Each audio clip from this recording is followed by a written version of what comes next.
Okay, good evening, everyone. Much to the delight of everyone, we'll go ahead and call to order the Sacramento Regional Transit Board meeting for Monday, August 14th, 2017. Would the clerk please call the roll? Director Budge. Here. Director Hanson. Director Harris. Here. Director Hume. Here. Director Jennings. Here. Director Kennedy. Here. Director Miller. Here. Director Natoli. Director Chenier. Here. Director Cerna is marked as being absent, and Chair Moran. Here. With that, we have a quorum at 100 votes. This meeting of the Sacramento Regional Transit District will be cablecast without interruption on Metro Cable 14, the local government affairs channel, and will be streamed live on RT's website. Tonight's meeting will air on August 16th at 6 p.m. and replayed on August 17th at 9 a.m. on Channel 14 and webcast at www.sacmetrocable.tv. It is also closed caption. Members of the audience wishing to address the board should fill out a speaker card located at the rear of the room and provide it to me or Adam. Please speak into the microphone and state your name for the record. We would appreciate everyone turning off their cell phones. Thank you. Thank you, Cindy. Would everyone please rise and join me in the Pledge of Allegiance? I pledge allegiance to the flag of the United States of America and to the republic for which it stands, one nation, under God, indivisible, with liberty and justice for all. Okay, start us off there, Cindy. Public addresses the board on matters not on the agenda. And I do have a request to pull item 8 off of consent. So motion for 1 through 7. Oh, yeah, we better do that first. I'm sorry, everybody. I tried to sneak away from that, didn't I? All right, so business from the floor, opportunities to address the board on matters not on this evening's agenda. And we'll start it off with Coco Cocazella. Is Coco here? Good evening, Coco. Hey, good evening, everyone.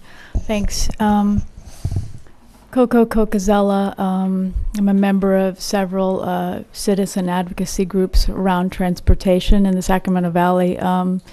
Sacramento Transit Riders Union, Sacramento Transit Advocates and Riders, and also Sacramento Transportation Choices, which is a kind of a new group.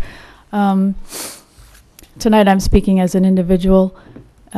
Sometimes when I come up here, I voice some concerns, aka complaints. I realize I do that. The time is short, but tonight I'd also like to thank the staff for the hard work. It is appreciated. I know there's a lot going on. Henry, James, Brent, Laura, Mark, others. Yeah, it's a hard gig. There's a huge amount of challenges, and board, I urge you to please hear where the needs stand. I think we're dangerously immersed in a culture of developer pandering. We have a lot of citizen needs around transportation in Sacramento Valley, some that disappeared in 2008. We need them back. We need basic services, more bus routes, more frequent service. So, you know, there's stuff. We continue to talk about making Sacramento a destination city. Once again, I say you don't become a destination city because you wake up one day and go, oh, we're great. It's about being so compelling. You become compelling by treating your citizens well and giving them the services they need. And then they're like, wow, come. This is a great place to be. So thank you. Thank you, Coco. Jeffrey Tartagia, and following Jeffrey is Stephen Barassa. Is Jeffrey?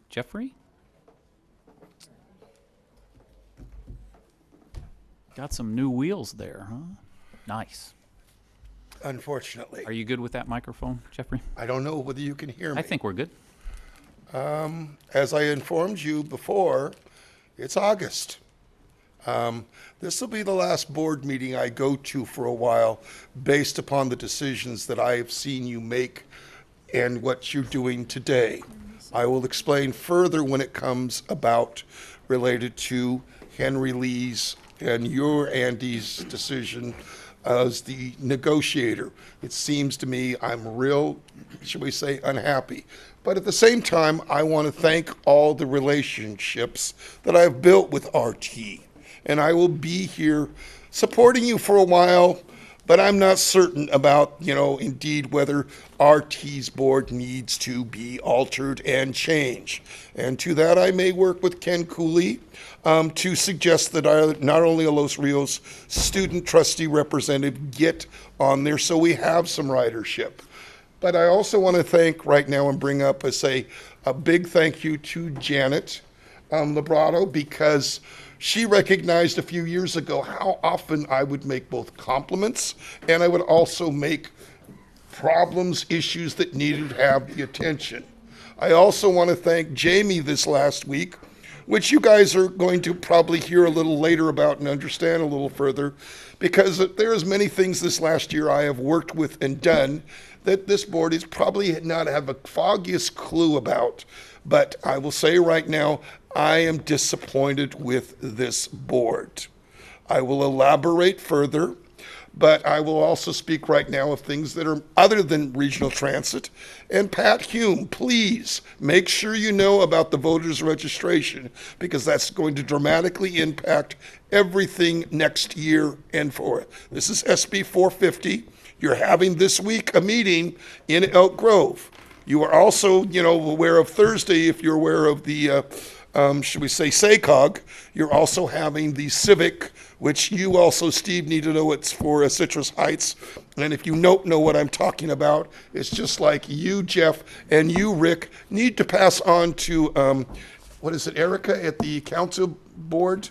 Next Monday, appropriations transit bill through there. He and I have talked before in the hallways of the legislators.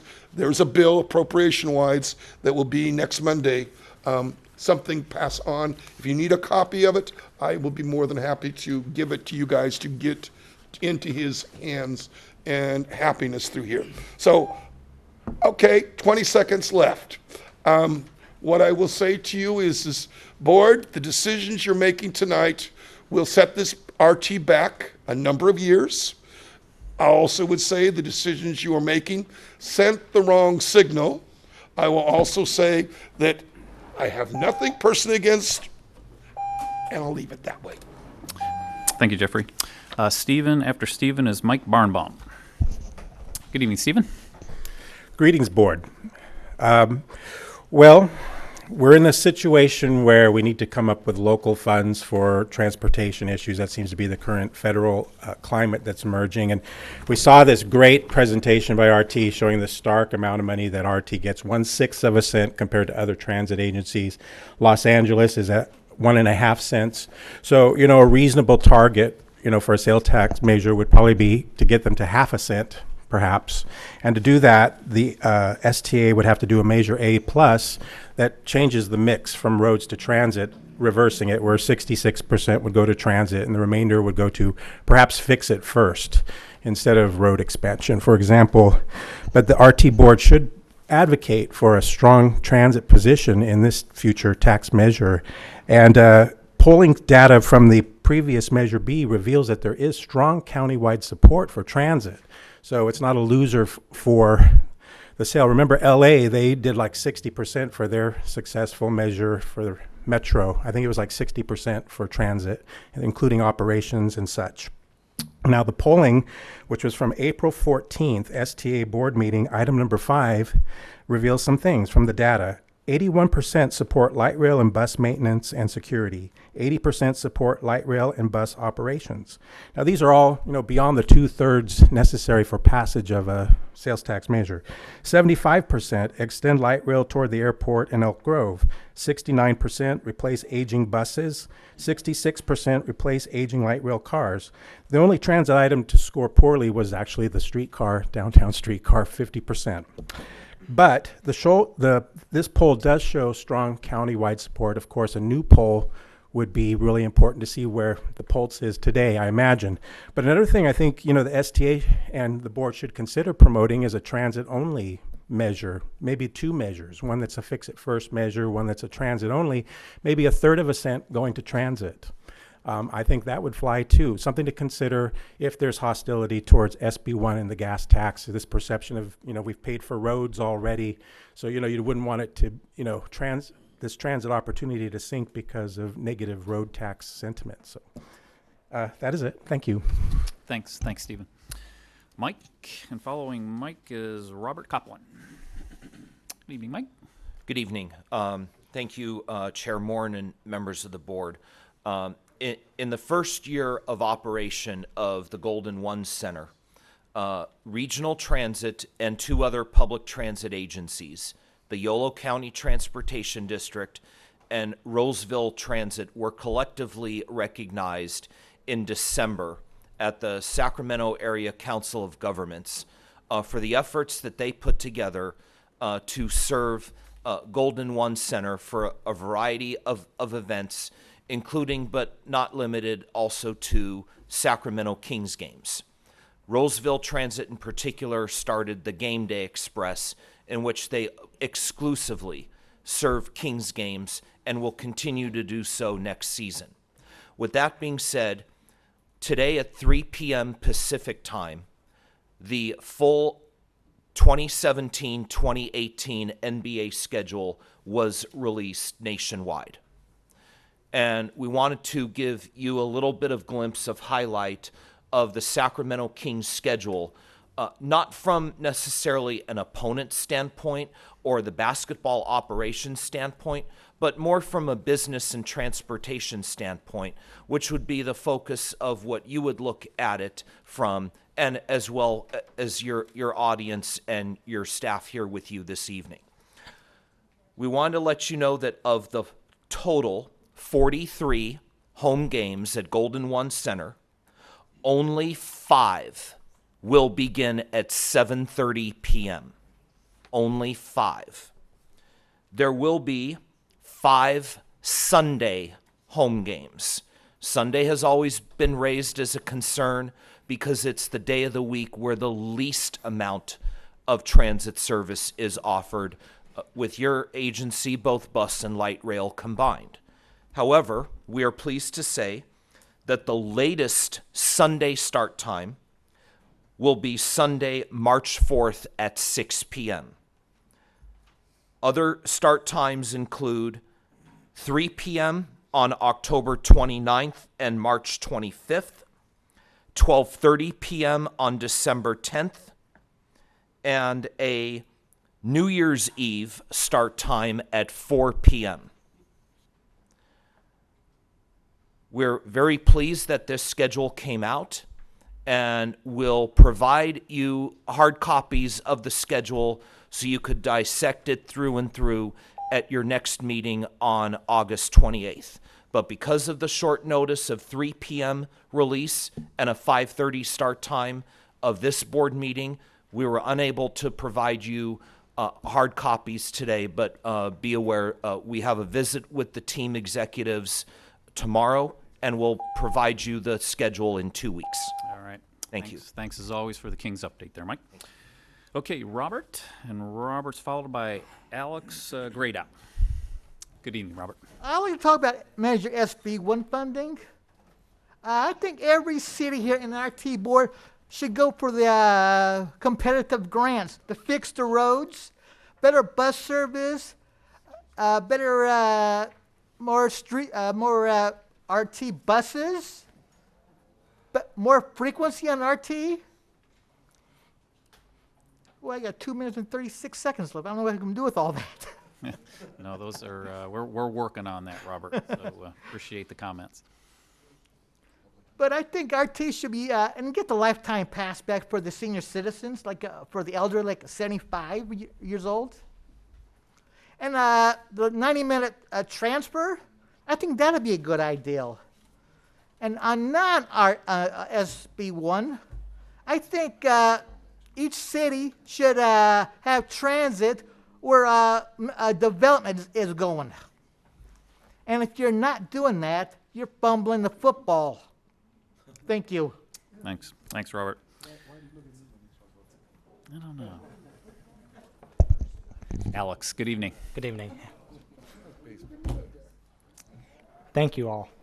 for your service. I commend you all, and I'm proud to be here with all of you, because I don't have what it takes to be in your seats right now, making the tough decisions. So thank you again, and I want to thank the public for participating in this, because this is what it takes to make democracy work.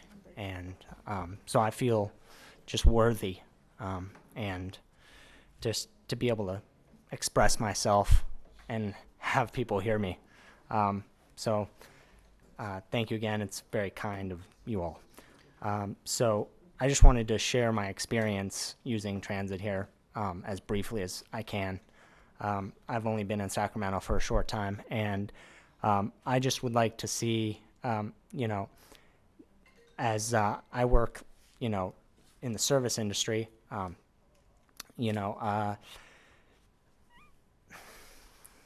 transit available after I get out of work, potentially. I just wanted, that's not, and I take that back. It's not really a request. I just want to share with you that seeing that the subway stops running at 11 is something very new to me working in cities.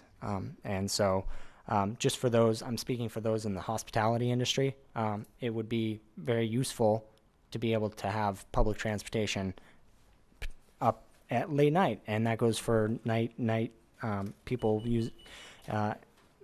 people out experiencing the nightlife here in Sacramento. And yeah, that's really all I have to share with you tonight. Thanks. Great. Thanks for coming out this evening, Alex. Arthur, you are up. Sorry I didn't give you a little pre-warning there. And after Arthur, it'll be Russell Rawling. Good evening, Arthur. Good evening.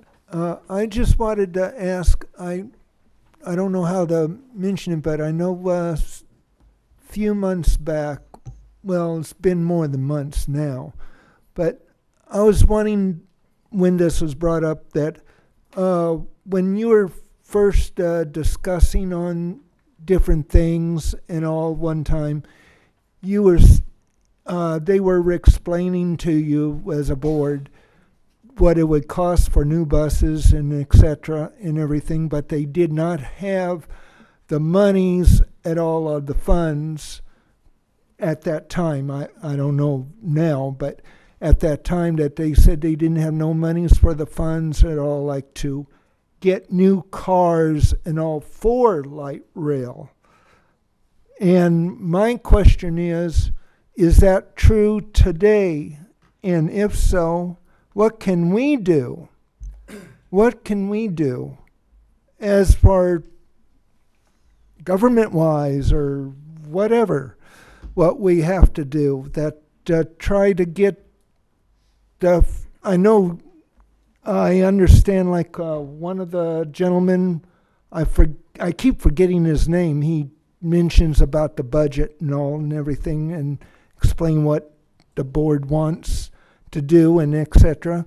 But what I was wanting to find out, what can we do to, as the public, of trying to get something, well, maybe for our RT, like to us, and let them know that we're behind you, and you want to know some of the things and all of what you want us to mention.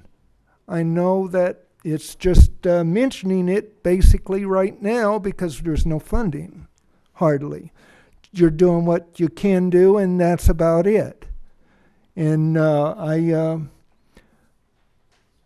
I would go about it if I knew what to do. So I understand that he mentioned, I believe, if it wasn't the last meeting, it was the meeting prior to that he mentioned something about that they're going to have to order some new light rail cars pretty quick because they're running out of time from the cars. And I know those are the only cars that we've had since light rail started, and that goes back to about the middle of '87. And I was wondering if if that's true, how long do we have before Yes. we can have before they can't be on it anymore? Right, yeah, it's Arthur, hot topic of discussion. So I'd be happy to talk to you after the meeting or before the next meeting, and appreciate your offer to help get the word out. So, All right. thanks. Thank you. Thanks, Arthur. Thank you. And then Russell, your timing was good. You got in under the gun here. Good evening, Russell. Good evening, board. It's a bit of a challenge getting over here at 5:30 after getting off work at 5.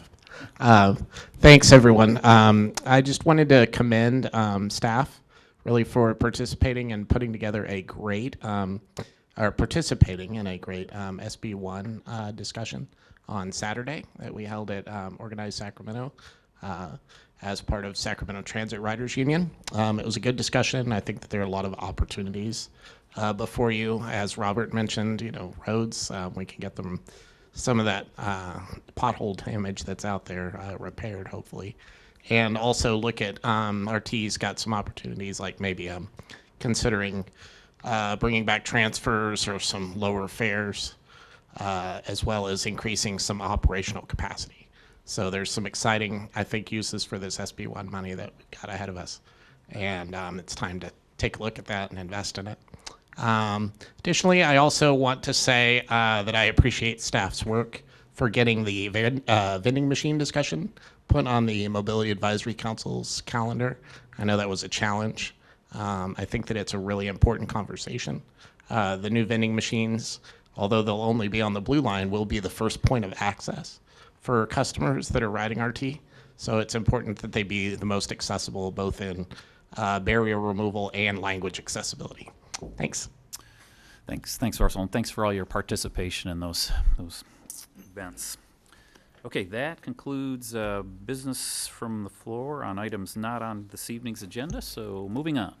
Moving on, consent calendar items 1 through 8, noting that you have a speaker on item 8. Okay, so entertain a motion for 1 through 7. I'll move items 1 through 7. 1 through 7 moved by Director Human, seconded by Director Budge. All in favor? Aye.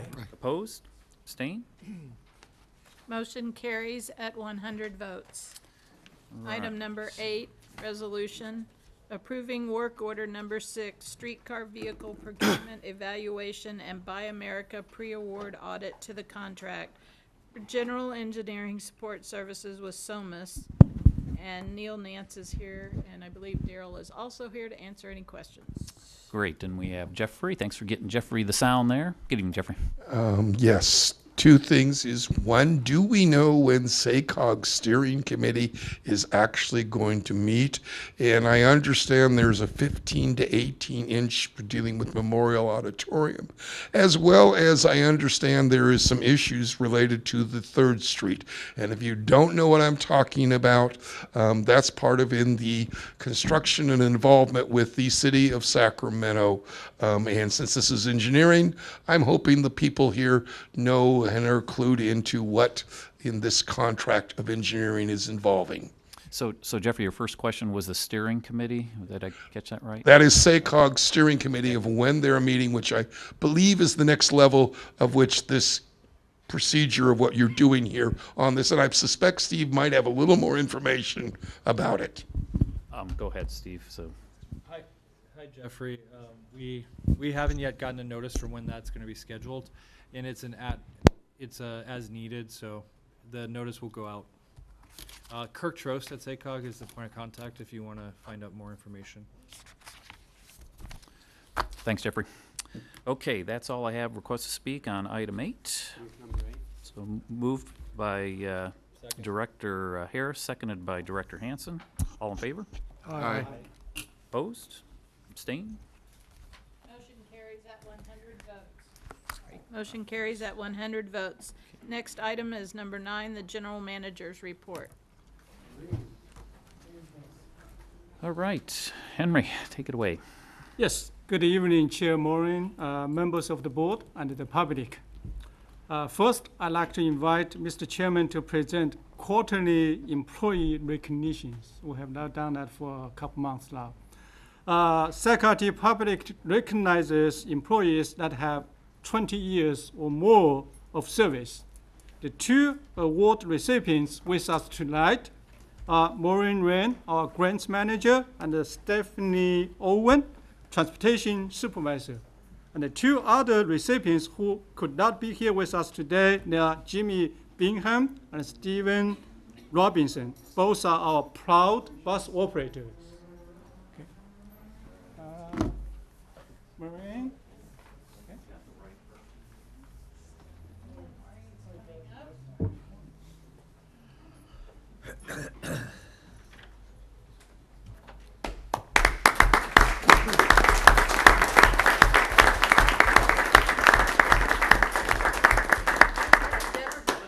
Let's take pictures. Okay, I'll take pictures. Oh, when he's going to take pictures, okay. Can we back up? Let me do this number line there, yes. Yeah, okay.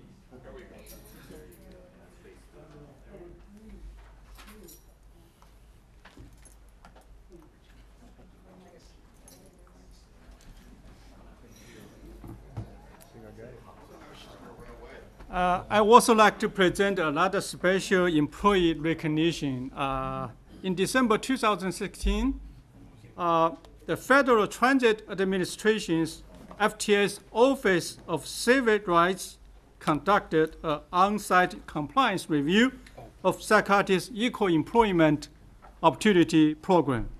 Last month, FTA sent official notice to us that they are satisfied with Sacramento's EEOC program, and we are in full compliance with FTA requirements. I'd like to thank Kim Holman, our EEOC administrator, for all her diligent efforts. Just to come, let people say you.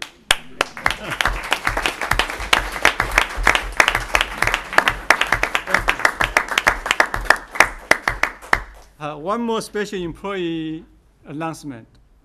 It gives me a great pleasure to introduce our new Deputy GM COO, Mark Lonergan. Mark, Hey. step up a little bit.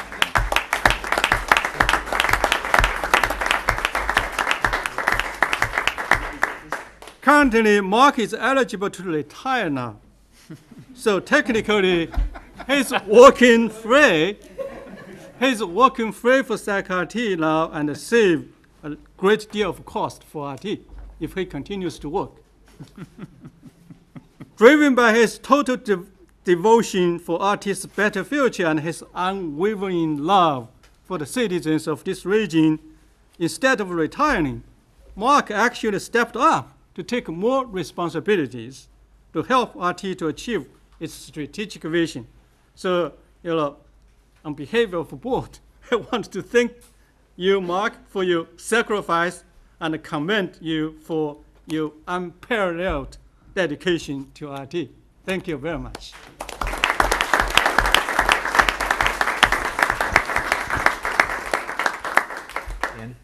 Next, I would like to share some updates, brief updates Hey, related Henry, Henry, one moment, please. Yes. Director Chenier. Thank you. I just want to thank Mark for all the years of service that you've done and for what you're going to do. I think the fact that I know a year ago or so you were ready to retire, and I think the fact that you've changed your mind, that you've decided you want to be a part of what's happening here at RT. I know we have a long way to go, but is a very, very strong statement about the future of this organization and where we're going. So I just wanted to say thank you, and it's much appreciated. Yeah, well said, Jay.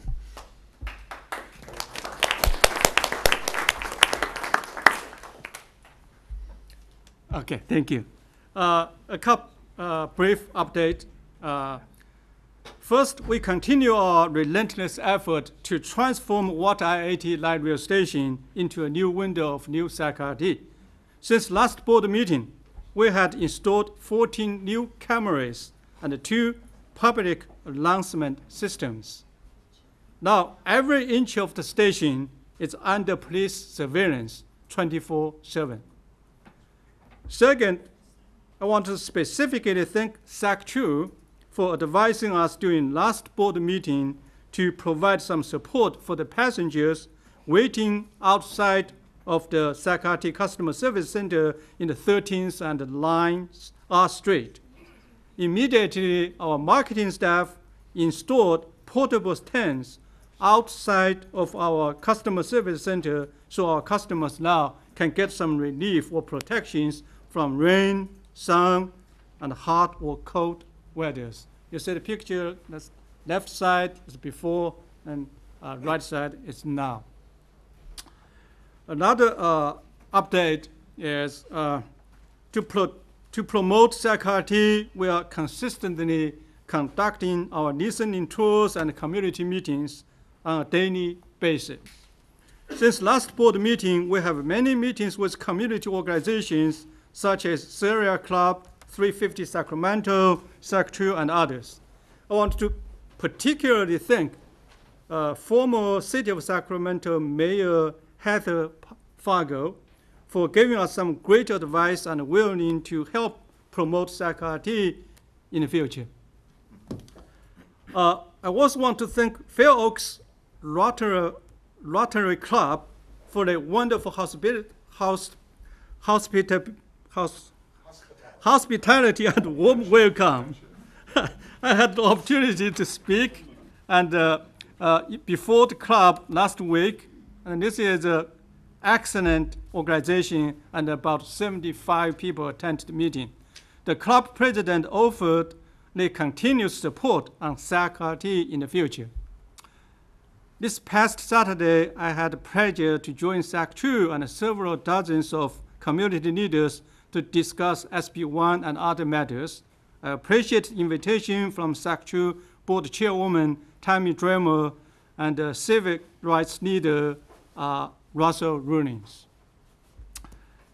A couple good news, some announcements. In the next 2 weeks, Sacramento will be holding several free ride days to encourage people to try transit and become new riders. Primary results of a recent bus and light rail customer engagement survey with 1,200 random sampled riders show that 26% of riders are new Sacramento riders within the last 12 months. This is just one survey shows that we are trying to, to do more surveys to verify, to say what if that's true. If that's true, that is great. By offering this type of free ride promotion, we hope that ratio continues to increase. There are 3 free ride days or 3 free ride events. For the thousands of students who will be going back to school this month, Sacramento wants to help make the first day seamless by offering a free ride day based on the school schedules in different districts. In honoring of National Senior Citizens Day on Monday, August 21st, Sacramento will be offering free rides for seniors and persons with disabilities to show our support and appreciation. In addition, Sacramento has partnered with the California Museum for the grand opening celebration for the Unity Center exhibit on Saturday, August 26th. Museum visitors can try light rail for free with a printed Unity Center exhibit flyer. To download the flyer, visit californiamuseum.org. A lot of great news is related to Sacramento's operator attendance program. Preliminary analysis of RT's operator attendance trend demonstrates absenteeism is trending down since a new attendance aid program was implemented in April 2017. In the second quarter of 2017, sick hours used decreased 14% from the first quarter. Isn't that one? Mm-hmm. That's the absenteeism, the sick time. Do you have, which one is the sick It's time? the blue on the bottom. Oh, it's the bottom, okay.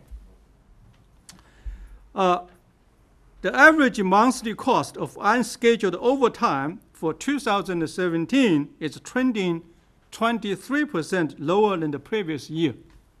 As a result, we did not have missed trips in bus operations in last couple of months due to the operator attendance issue.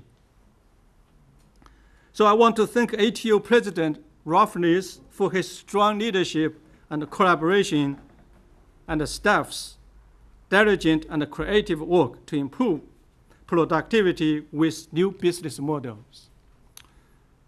Lastly, I'm honored being selected for a position on the APTA Board of Directors after a very competitive selection process among a large pool of extremely qualified candidates across North America. APTA, which is American Public Transportation Association, is a leading force in North America to advance public transportation with thousands of member organizations, including SACRT.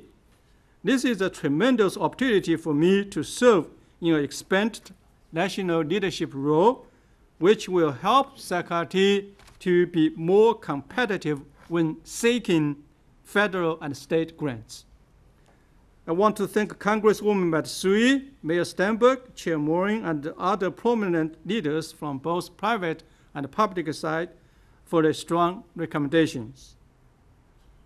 This concludes my GM report, and I'd like to invite Lieutenant Lisa Hans to podium to give a regular update on our security improvement progress. Good to see you this evening. Lisa? Good to see you, Chair. Good evening, Chair and members of the board. I just had a few updates related to regional transit policing services.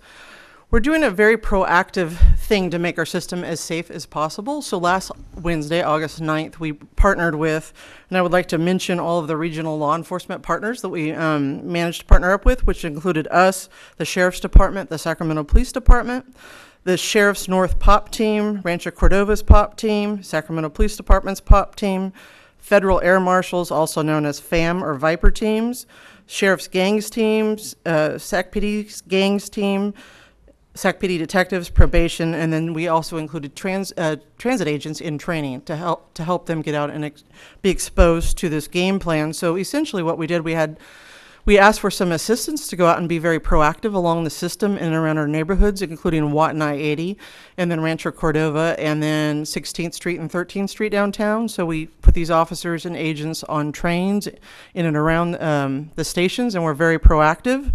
That evening, we netted 73 citations, 11 arrests, 18 parole and probation searches, 12 vehicle stops, and 4 suspicious subject stops. So we were very proactive, and I think that leads us to know that our system is very safe, because we are going to continue in the future doing proactive policing to make sure that we can have the safest system possible.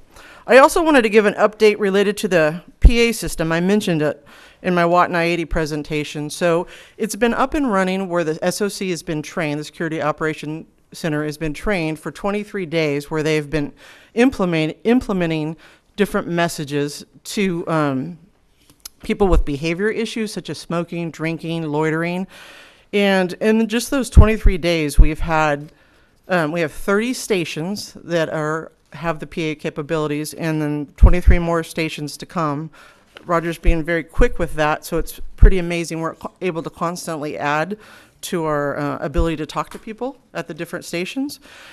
And in those 23 days, they've used it. The SOC is very proactive. I kind of look at it as a proactive policing tool.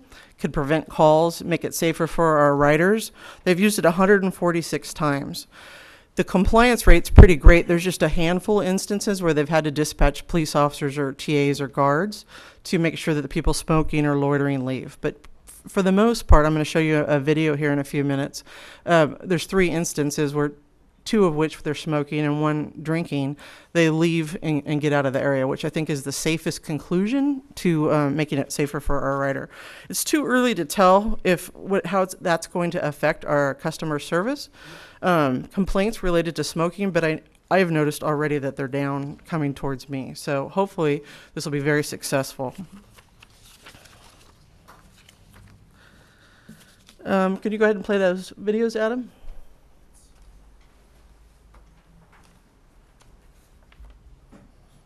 So these 2 gentlemen are smoking, and there at the power end station on July 19th, and you'll see that they look up because they're getting talked to, and this is a new thing. This is the drinker, I'm sorry. This is the guy drinking at Royal Oaks. You can see his bottle beside him, which is obviously illegal to have alcohol in public.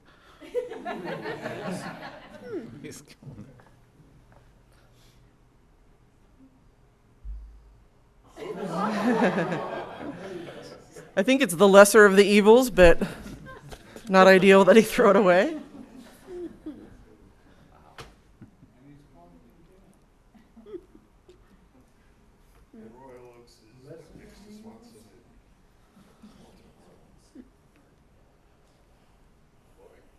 This is at Power Inn, and these two guys are smoking, and so they finally realize that they're being talked to through the PA system as well.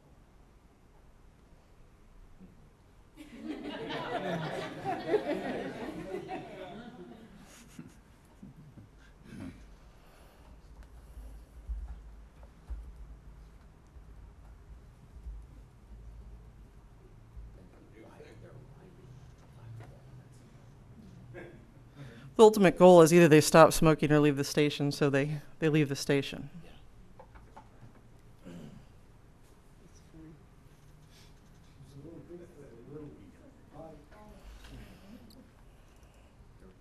And this last one here is a man also smoking. You can see through the video. This is at 9th and K Street. That is.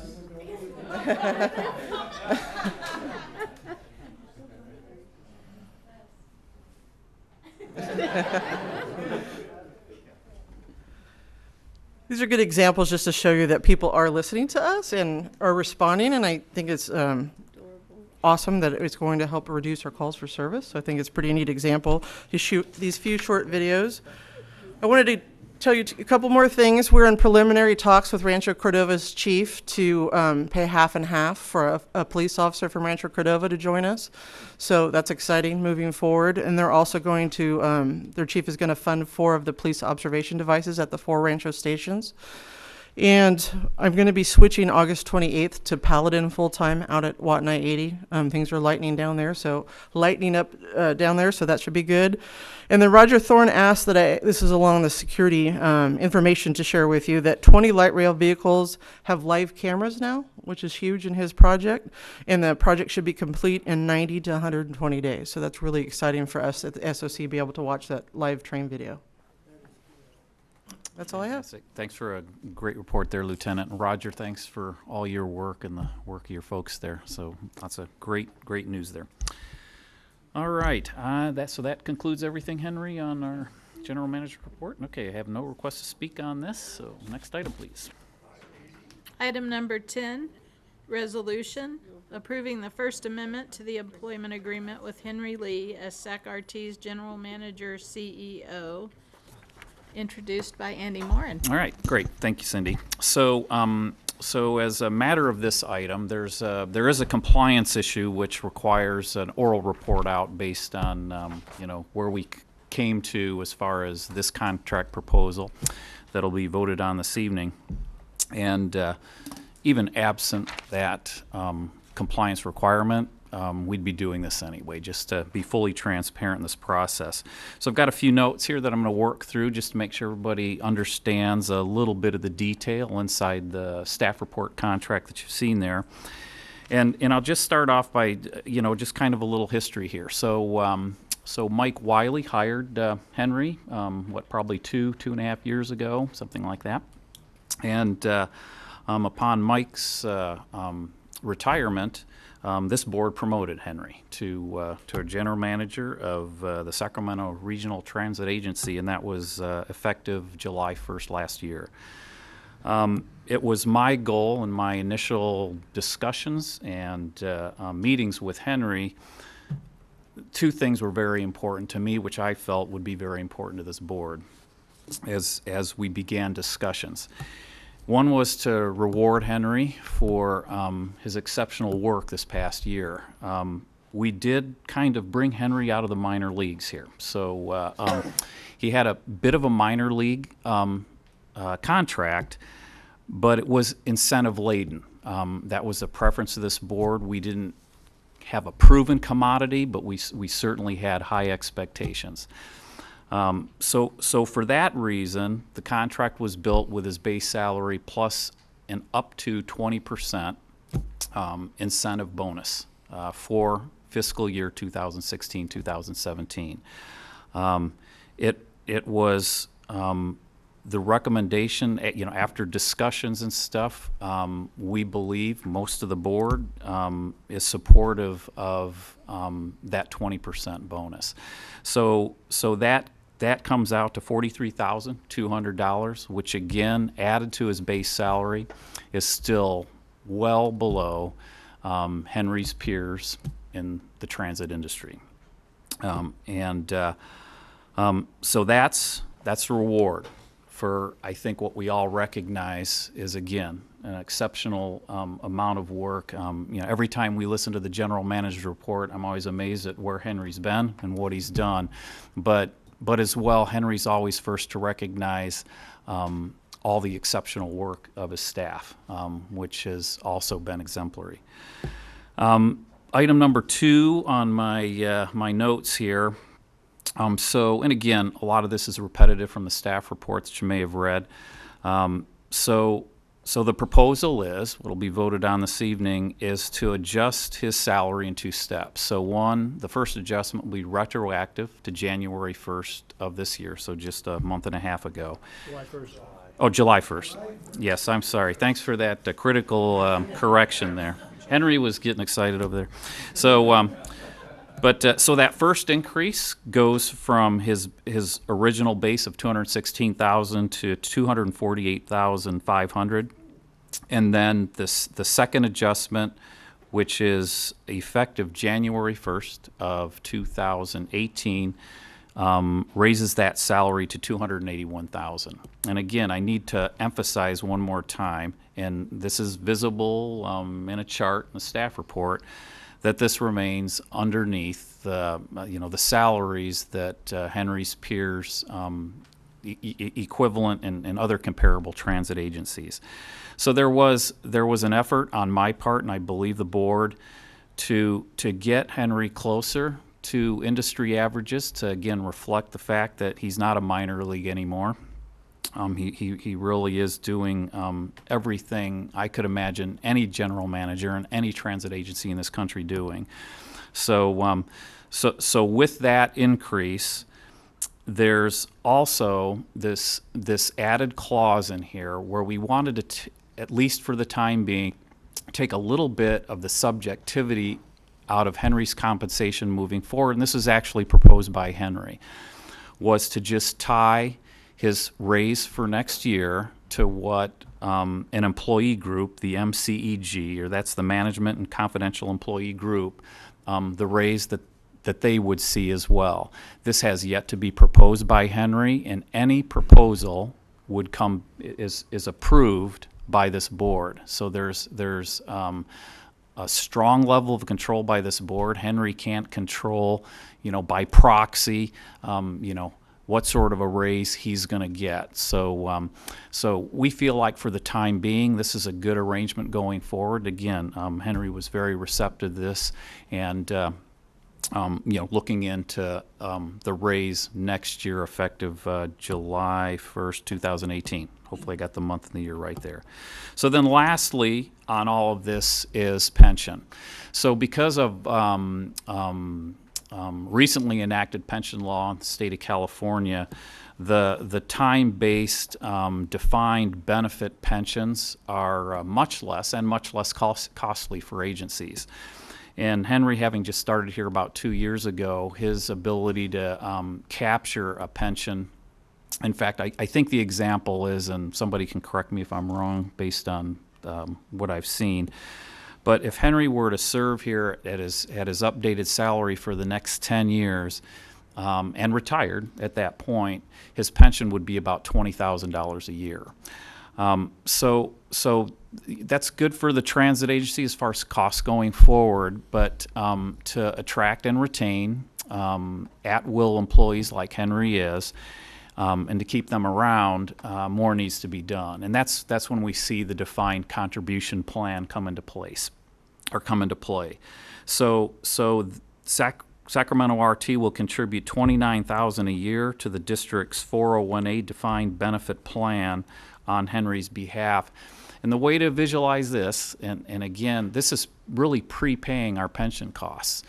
So when we get to ultimately the end of a long career that Henry has here at Sacramento RT, is that his pension plan is prepaid and won't cost this agency massive amounts of money going forward when he is not here.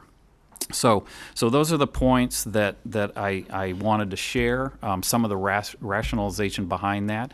As a board, we all have slightly different opinions on a lot of these little nuances, but it's the contract proposal that's before us this evening. So with that, unless anybody has any other questions or comments maybe of me, before I get to business from the floor, I'll open up the floor for commentary.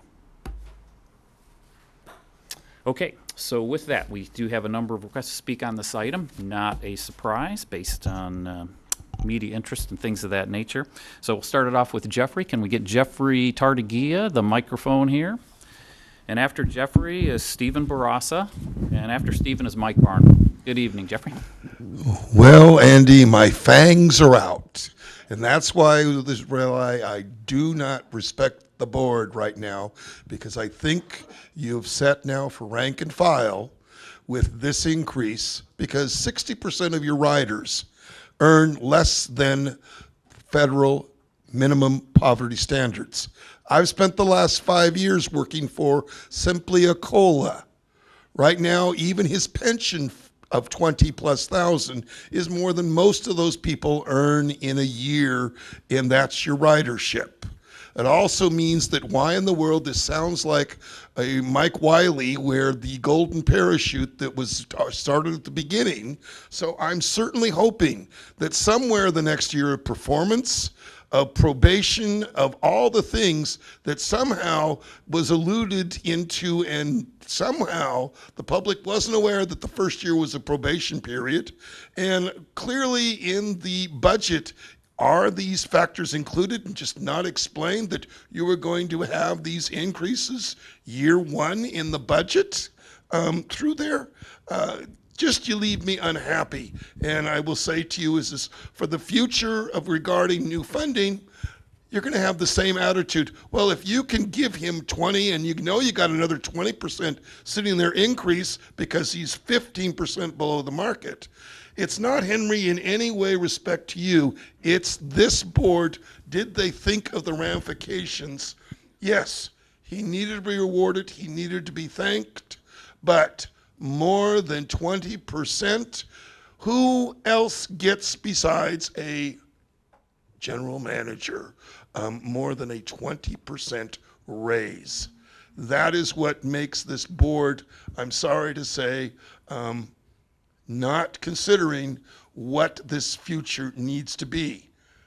And that's part of where I say this is why, hey, I think this board needs to be shifted to understand that, because it's clearly more than $20,000 being added, which you're doing way more than that, seems to be where, if he was doing the job, I would like to see at least 5+ performance criteria in there. Henry, I've turned around and said, hey, let's work with the Toastmaster. Let's get some great skills in meetings so that you can hold a meeting under less than an hour. Those are things that's helpful. Thanks, Jeffrey. Stephen, and followed by Stephen, Mike Barnbaum, and after Mike Barnbaum is David Modasetti. Good evening, Stephen. Greetings. Well, as a member of Sacramento Transit Advocates and Writers, I got to meet with Henry Lee early in his tenure. And I must say, from that moment, I've been thoroughly impressed with this man and just so pleased that he is the man that's leading this agency. Just his integrity, his openness, he's impeccable with his leadership, his vision. Helped formed the strategic vision plan, which is very optimistic for the region. I think it's very bold and wise, the steps that he's taken. He's been running the company, I guess, out of the red and building up a reserve, much needed reserve. There's an endless list of things I'm very pleased with Mr. Lee. I think, the region, Sacramento region, and this agency is incredibly blessed to have him at the helm. Now, this board is considering now making his salary and benefits somewhere near the median of other peer transit agencies. And one thing is clear, he's worth every dollar, and he's a very wise and asset for this agency. Thank you. Thanks, Stephen. Mike, and Mike is David, and then after David is Helen O'Connell. Evening, Mike. Good evening, Chairman Morin and members of the board, staff and audience and viewers at home. Mike Barnbaum with Ride Downtown 916. Since Henry came on the job, it has been an agency full of energy and excitement with the changes occurring. We are in full agreement with the letter we hope is before you, written by partners that we have worked with to help regional transit and the region as a whole to clean up public transit.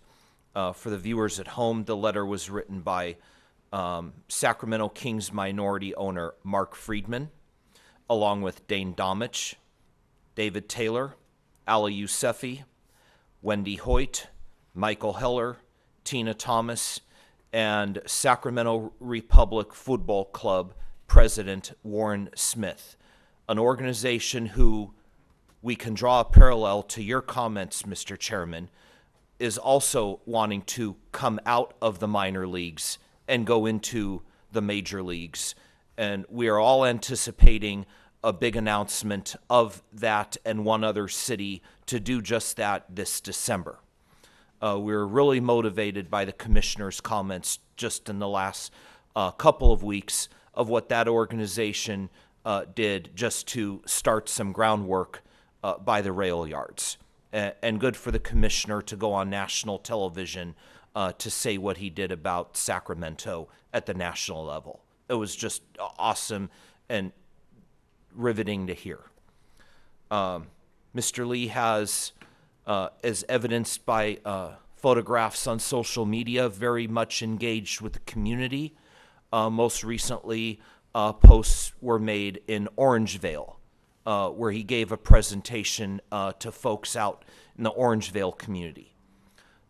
He has participated in station activation events, continued the transit talk.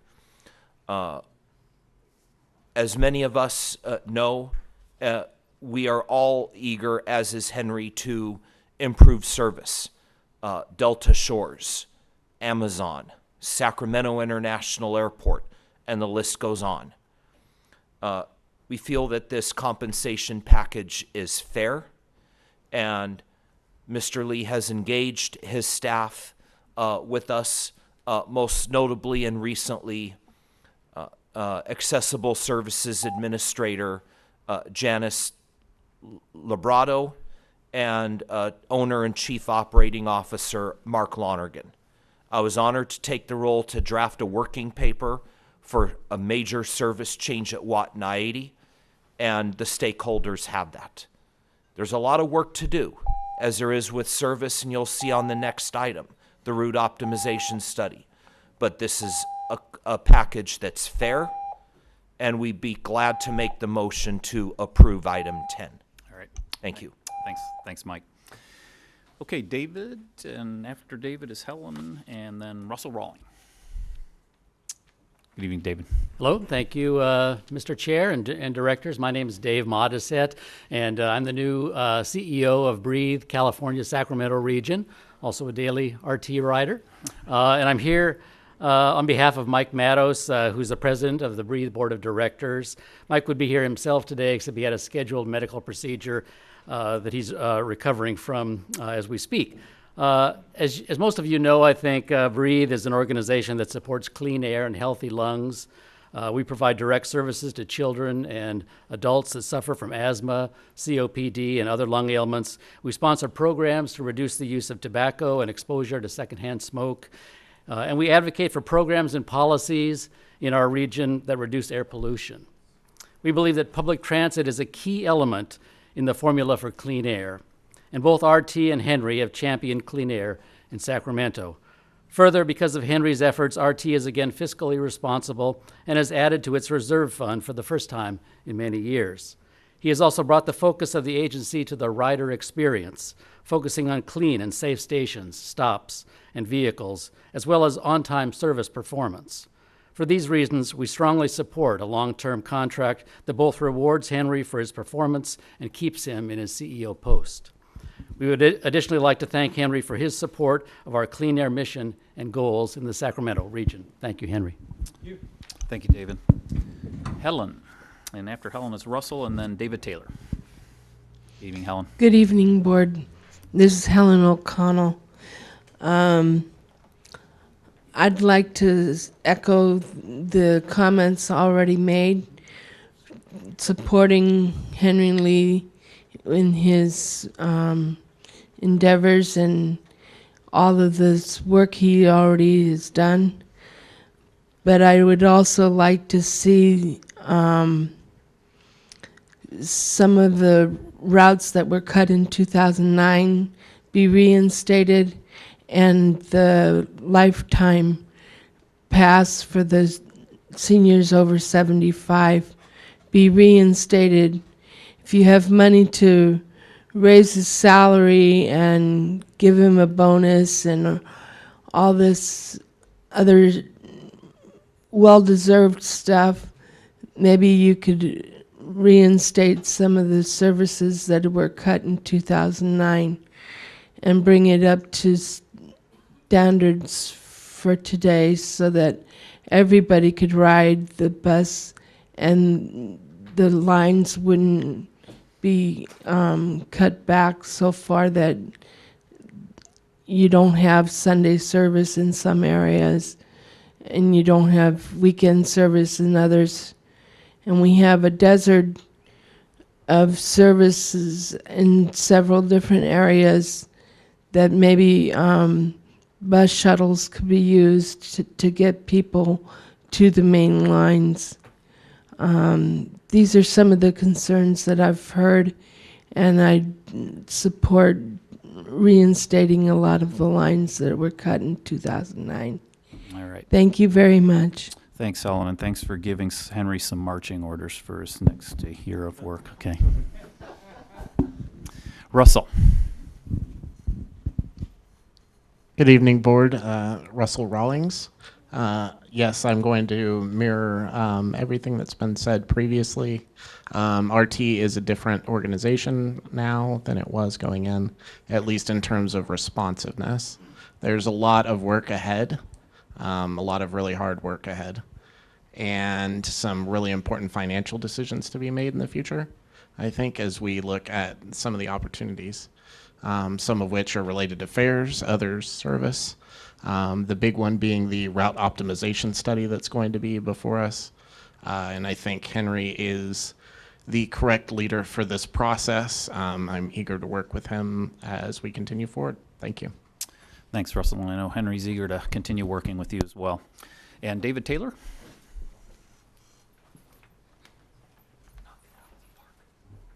Good evening, David. Good evening. Thank you, Chair Moran and directors. I'm here representing a group of business people who began working with the board about 3 years ago in July of 2014 because we were concerned about the state of RT at that time and felt like there needed to be a change in direction and change in culture. We worked closely with the board up through until Henry was hired last year, and I was able to personally sit on the committee that helped select him as the preferred candidate to recommend to you for hiring.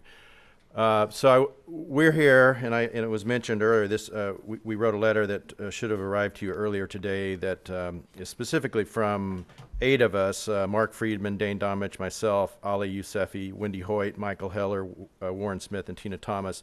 Those are just the 8 who were available to review this and sign it today. We were on a fairly short schedule. There are several others who are interested, but we're out of town. We feel like, keeping talent.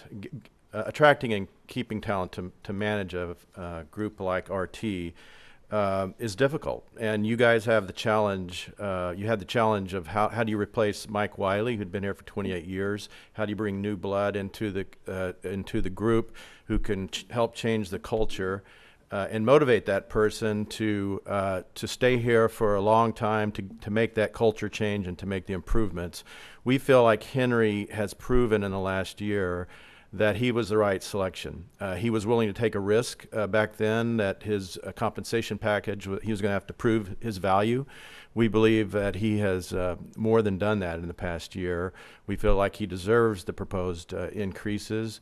We feel like if we don't encourage you to approve the package, that we could very well end up losing Henry sooner than we would want to lose him. And I don't think any of us would like to see that.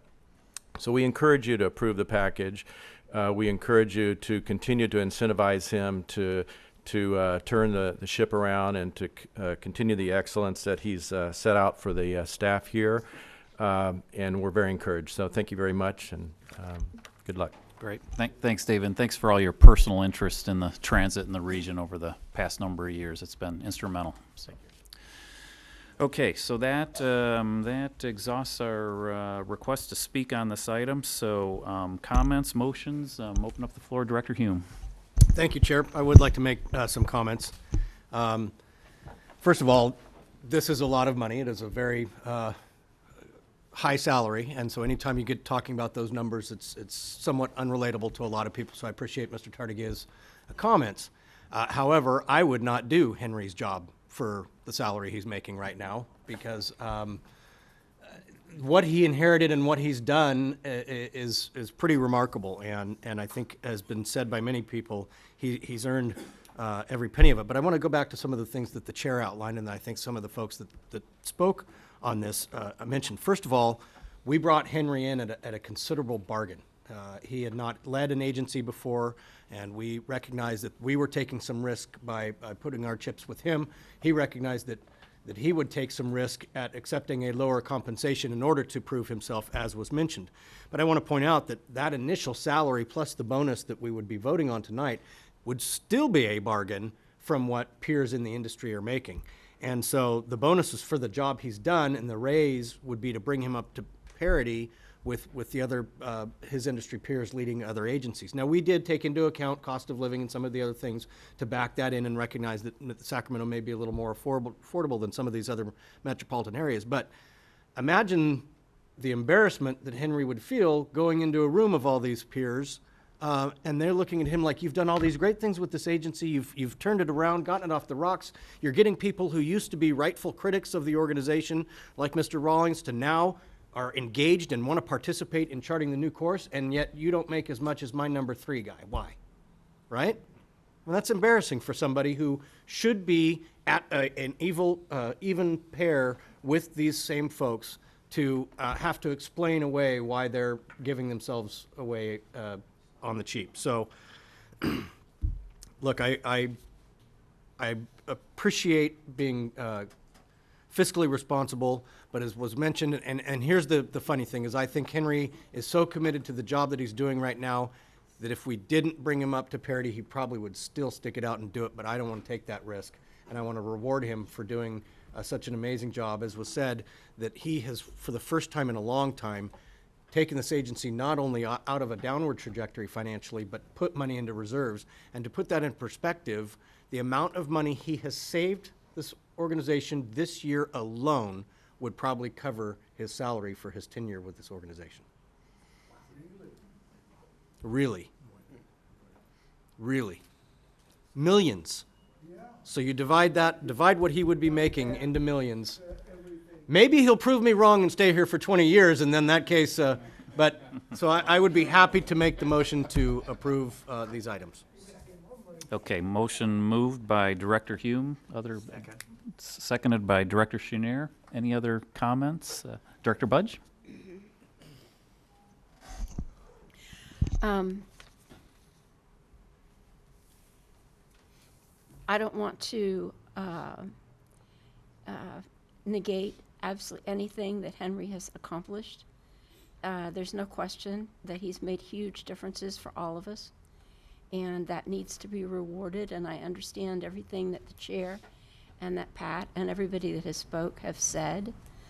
I had a problem with one of the aspects of the contract, and I don't want to vote against Henry, so I'm going to abstain. Thank you, Linda. Any other comments, questions before I call for the vote? Okay, let's do a roll call vote on this. Director Budge? Abstain. Director Hansen? Aye. Director Harris? Aye. Director Hume? Aye. Director Jennings? Aye. Director Kennedy? Aye. Director Miller? Aye. Director Natoli? Aye. Director Chenier? Aye. Director Cerna is marked as being absent, and Chair Morin. Aye. With that, we have a quorum at 90 votes. All right. Motion passes. Great. Director Chenier, comment? Great, thank you, Chair. I just wanted to thank the chair for, this was a lot of work, getting us to a place that we all could reach consensus on, and so want to recognize that and appreciate the work that you've done. I appreciate that. The media was coming after me, but I dodged most of them except He's for right there. Except for Tony. Tony got me. We'll stand between you and Tony. We'll get there. Thank you for all the work. And these are, as Director Hume said, these are difficult decisions, and it is a lot of money. But I think Sacramento always needs to stand, and as Mr. Taylor said, we need to attract the very best talent, and we need to retain the very best talent.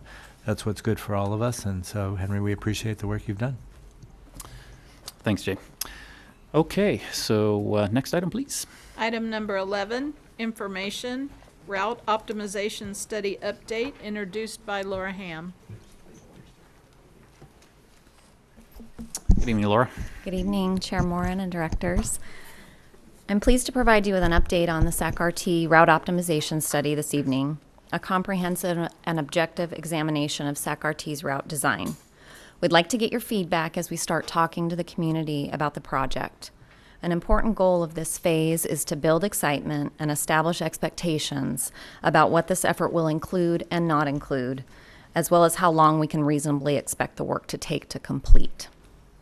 Our major project goals include building strong relationships with the community, our customers, stakeholders, and particularly including disadvantaged populations, understanding changes in post-recession travel patterns, identifying opportunities and challenges offered by new mobility options such as ride-sharing like Uber and Lyft and autonomous vehicles, increasing ridership in our key markets, and improving service reliability and quality, making SAC-RT a point of civic pride and a true economic engine for the region. We are also updating our key documents, such as our short-range transit plan, our transit master plan, and supporting Title VI equity analysis, as well as our financial forecast model. We've built in some optional items as budget allows, and I'll invite James Boyle up in a moment, our Director of Planning, to provide more detail on the scope. We've included discussion in the staff report regarding project budget. Although we have a preliminary budget estimate, we will continue to refine the project budget as proposals are submitted and we receive feedback from potential bidders, and the RFP is out on the street right now. We will provide updates to the board as those discussions progress and come back to you in the fall to update you regarding any potential budget or scope changes. So James will provide you with more information regarding the project scope, as described in our recently released request for proposals, as well as an overview of a recent customer survey. Thank you. Great, thanks, Laura.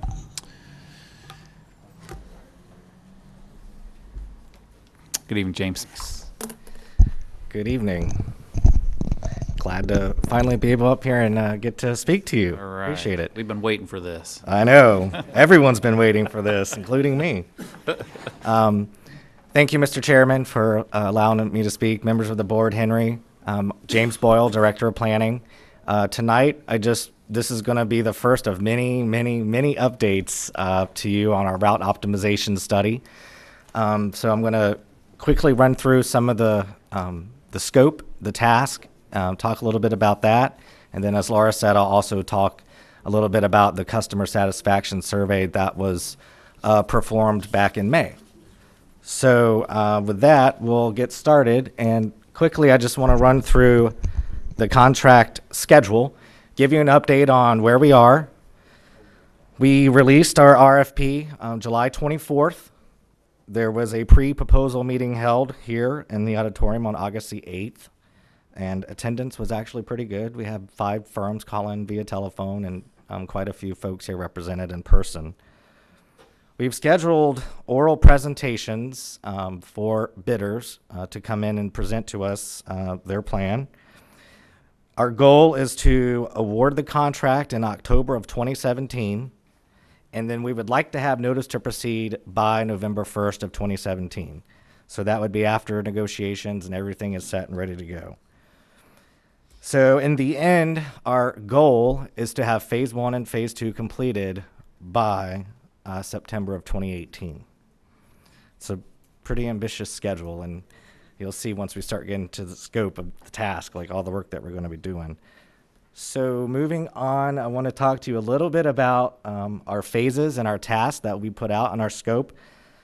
I'm not going to go into all the detail because we'd be here all night, but just want to give you a high-level view of what we're doing and the direction that we're going to go. So what we've done is we've divided this into 3 phases. So this will be a 3-phase project. Phase 1 would be what we're calling our comprehensive system review.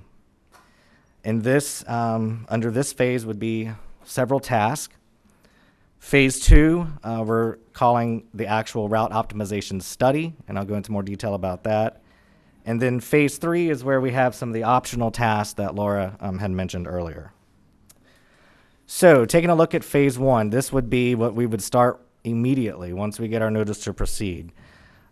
Task O basically is your standard project management plan. This is where we would set up the way we do our invoicing, lay out our schedule, who are the main contacts, what are the proper forms of communication with staff and the contractors.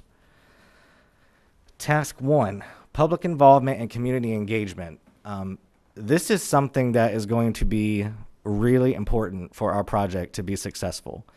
And we have put a lot of thought and work into thinking about our public involvement campaign, our public and community engagement. A project of this scope will not be successful if we do not have the proper public involvement campaign set up and executed. So with the public involvement, we're looking at a series of just community meetings. Like, staff will be going out and leading these meetings. I heard some concerns at my very first board meeting, why are we hiring contractors to do all this? But I just want to let you know that staff will be taking the lead on those meetings and doing presentations to you and to others as well. And also, in terms of the public involvement, there will be internal workshops. So this, is not just us reaching outside of our agency, it's also reaching inside of our agency. We want to hear from the board. We want to hear from our bus operators. We want to hear from our maintenance folks, and our transit agents. These are folks who, they're out every day in the field working with our customers. And so not only are we, looking outside, but we're looking inside to develop a plan that everyone will buy into, and by the end of the day, we have success. That's our ultimate goal. So task 2, this is where we really start getting into the details. We've labeled this system review and assessment of existing conditions. As Laura noted earlier, there's been a lot of changes in Sacramento over the past 30 years or more. Demographics have changed. Where people live have changed. Employment centers, activity centers. There's a lot of things that have happened. So our goal is to take a comprehensive look at the entire area, look at the land use patterns, traffic, population, and overlay that on our system and just look at how things have changed. And when we get to that point, I think we're going to have some really good graphics that will really help you understand and see what's kind of happened over the past 30 years. We will also be working closely with our partners at SACOG. They have a lot of data. They are a wealth of data collectors. And we've already been in communications with them. They've helped with our scope and will be a part of that process. And we intend to work very closely with them and use a lot of their data to help us in our optimization effort.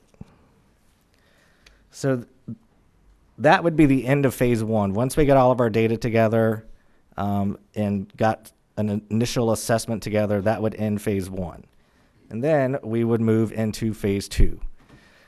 So this is where it really starts getting fun. This is where we take all of our data, we have all of our information. This is where we really start going out to the public, having workshops, starting to get feedback, showing maps and graphics and things, working with the board and our executive team, and getting feedback from you as well. So the task one would be the route optimization study. Again, that's where a lot of the work is going to actually take place. Task two will be the short-range transit plan update. This will actually be the implementation tool of our route optimization. So once we have approval from the board on what our new system would look like, it would be implemented using the short-range transit plan update. And this is a document that is required by Caltrans, that every transit agency in the state must do. So after we have implemented our new system, there are other tasks that we could ask the contractors to help us with, and we put that in phase three. And those are updating things like our paratransit plan and also updating our fleet management plans. So I know you've heard a lot about route optimization studies and initiatives, and just wanted to highlight two agencies that actually went through this process and were very successful at what they did. Jacksonville JTA, that's where Henry came to us from. They went through this process. It was about an 18-month process for them. It cost about $2.1 million in capital and operating cost. But they were able to increase the number of routes operating 30-minute headways or better. They installed or created 10 new routes with 15-minute frequencies. They also increased later service coverage. And to note, they were also recognized by APTA in 2016 as an Outstanding Public Transportation System Award solely based on the work that they did with their optimization study and the campaign, the public campaign and outreach that they did through their process. James, quick question. So the 2.1 million in capital and operating costs, what's that mean? A lot of that, most of that is for actual implementation where they changed out. So it's just kind of a one-time thing, and I assume these examples are just an agency using its existing resources to realign, right? They're not. Yeah, they didn't really get a giant budget. Right. Okay. All right. The next one I want to show you was basically a zero. Okay. Difference. Mr. Chair, just yes. while you're on that point. Totally. So you're going to use the next examples of how you're going to do it with $0, is that? That's the goal. But more seriously, what is the budget projection here? You're going to invite 5 different firms to come in and give their take about helping with the process, assisting staff and the community in this effort. But whatever you set aside, realistically, it's not going to be zero. So you're giving your time and others as well. So let me just quickly answer that question. Sure. We'll assume about 350,000 for the consultant to help us, and about $1 to $1.2 million the capital cost, because when you change those routes, you need to change the signs, whatever, all those type of stuff. So phase one, Henry, is the $350,000, and then the phase two would be some of that, but closer to the $1.2 million. That's what the capital cost. The capital cost, the phase two, which is actually your study and implementing the task, right? Yeah. Putting it in place. Majority of the cost will be the capital cost, because Right. we have to change in routes, change in signs, change bus stops, all those type of stuff. That's correct. So you're budgeting about a $1.5 million for phase 1 and 2 and the implementation. That is our plan. Okay, thanks. Okay. Any other questions? Nope. All right. Rolling along. Okay, the next one, Houston, is a good example of a very large system that they were one of the first ones in the country to actually go through this process. It took them about 2 years, but they completely changed their system from a hub and spoke to basically an all-grid system. And they basically operate the same system Monday through Sunday. Next slide there, Jim. Oh, I'm sorry. There Oops, we go. there you go. There's Houston. There you go. So again, you know, they saw increases in ridership, they increased their service, but they were able to do it in a way where it really cost them nothing. I mean, just shifting stuff around, and that's the goal that we have for us too. Okay, so that's a quick update on the route optimization study. And again, like I said earlier, you'll be seeing a lot of staff, probably mostly me, giving you updates on the RRS, but I just want you to know and be assured that we're working hard on this, and I have a great team in the planning department to help me with this as well. So we're looking forward to it. So now I want to switch gears a little bit and talk a little bit about the customer satisfaction survey that was done back in May.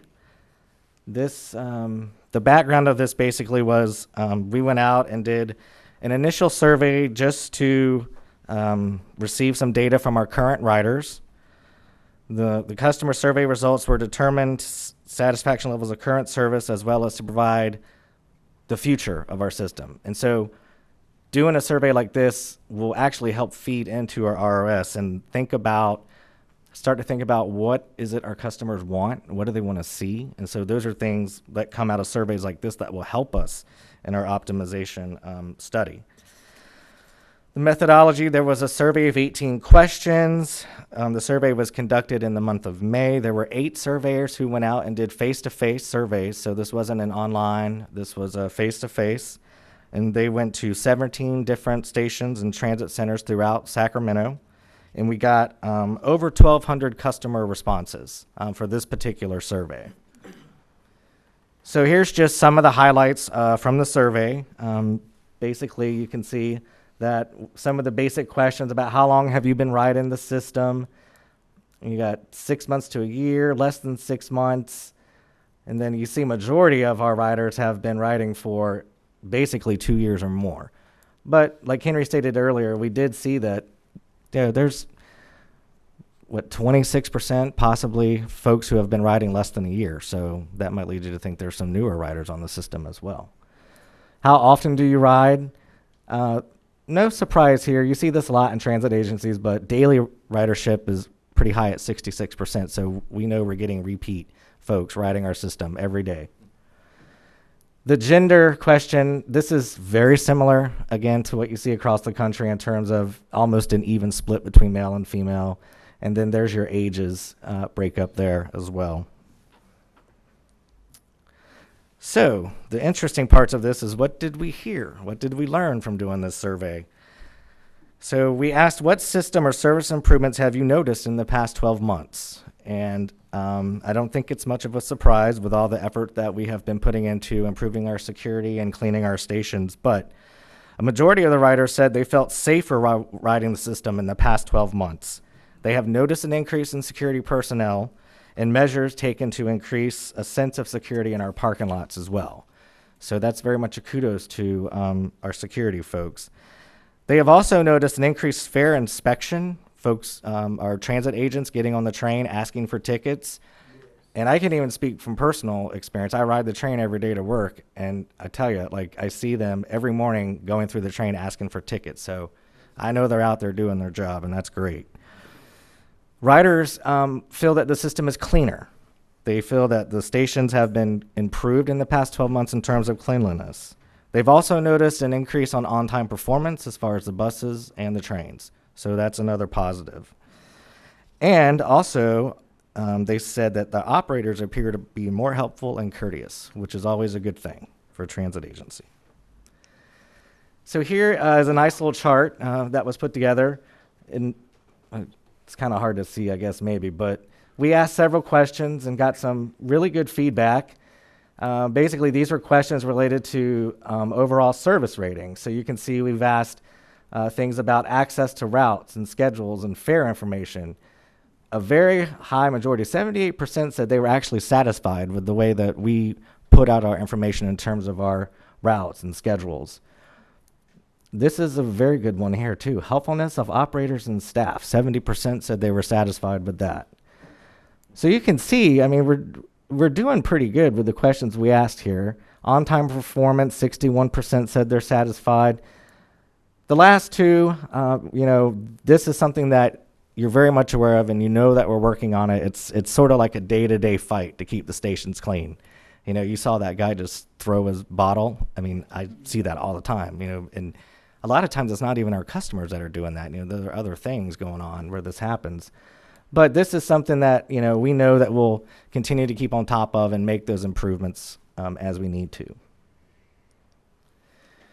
So one of the other questions we asked was, just trying to get some feedback on service improvement priorities. Like, what are customers thinking?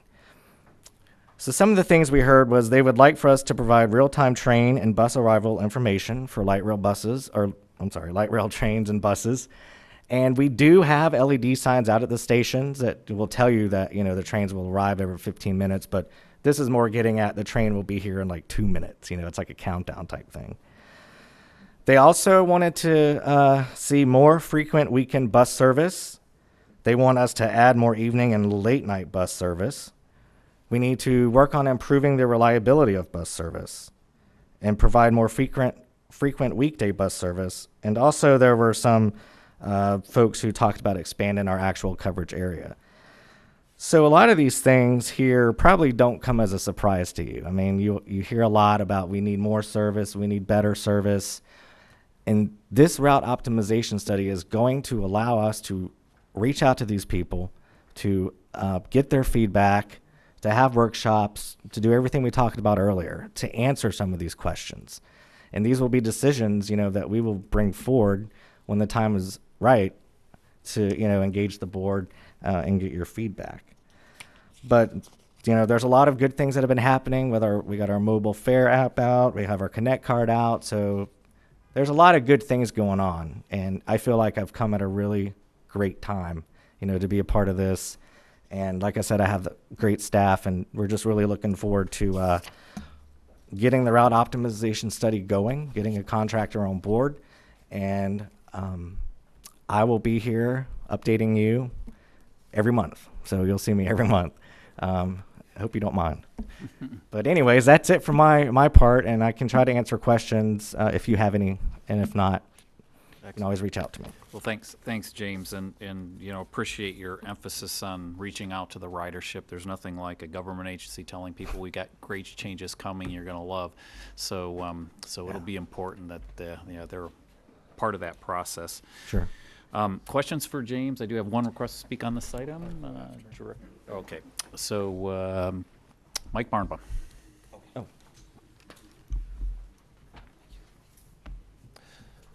Thank you, Chair Moran and members of the board, staff, audience, and viewers at home. Mike Barnbaum of Ride Downtown 916. This is an exciting item and an exciting time and an exciting project.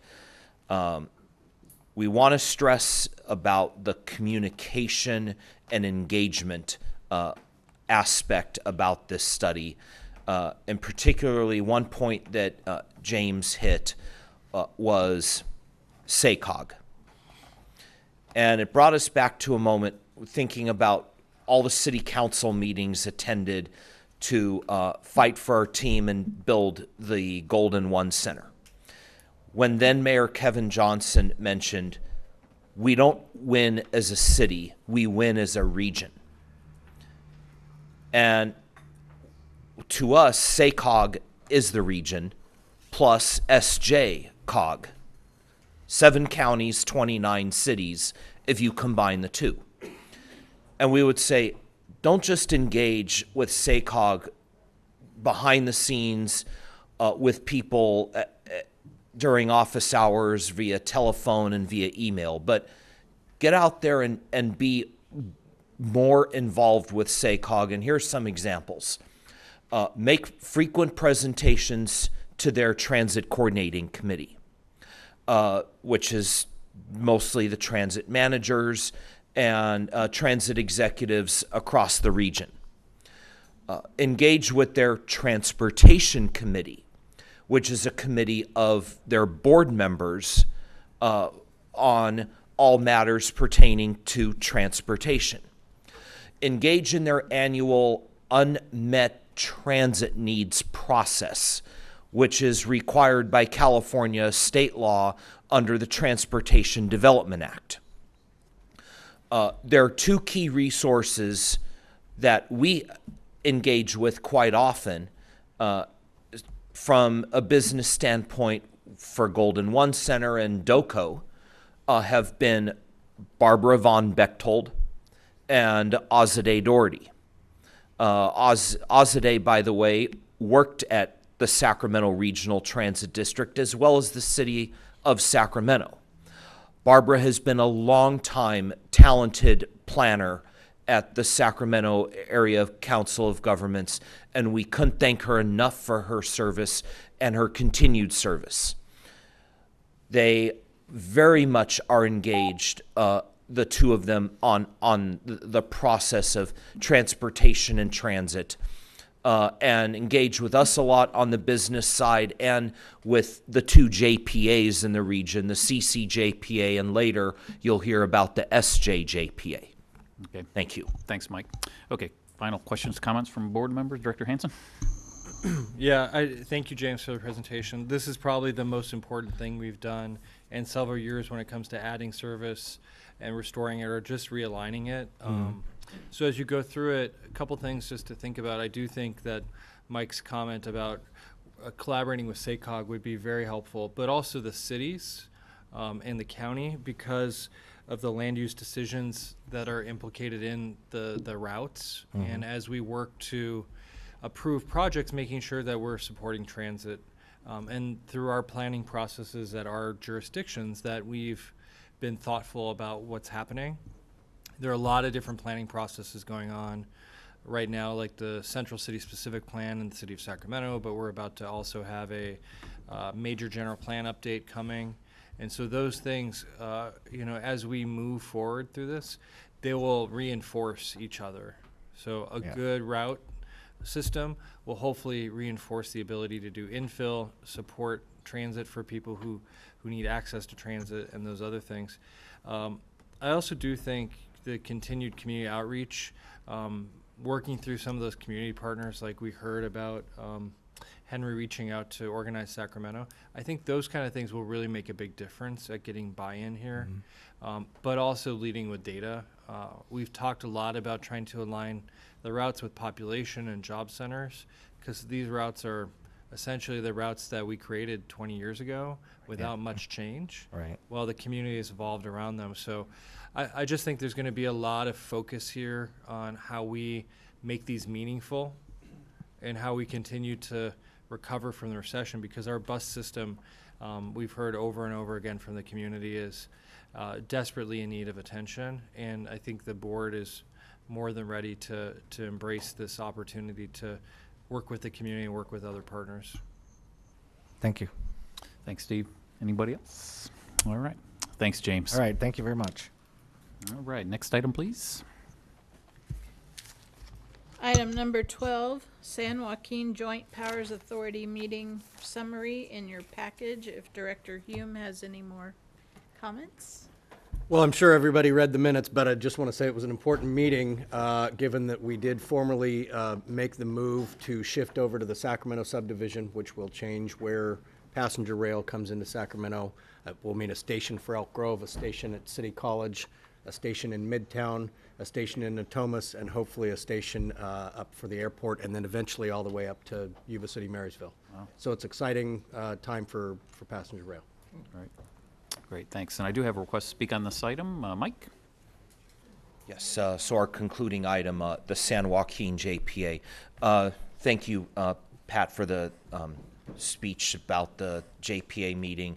It was a very exciting meeting. We just wanted to add there were a lot of speakers supporting the schedule changes for the Morning Express, as it's being called, which will allow a train to depart from downtown Fresno at 4:25 in the morning and arrive in downtown Sacramento before 8 o'clock in the morning.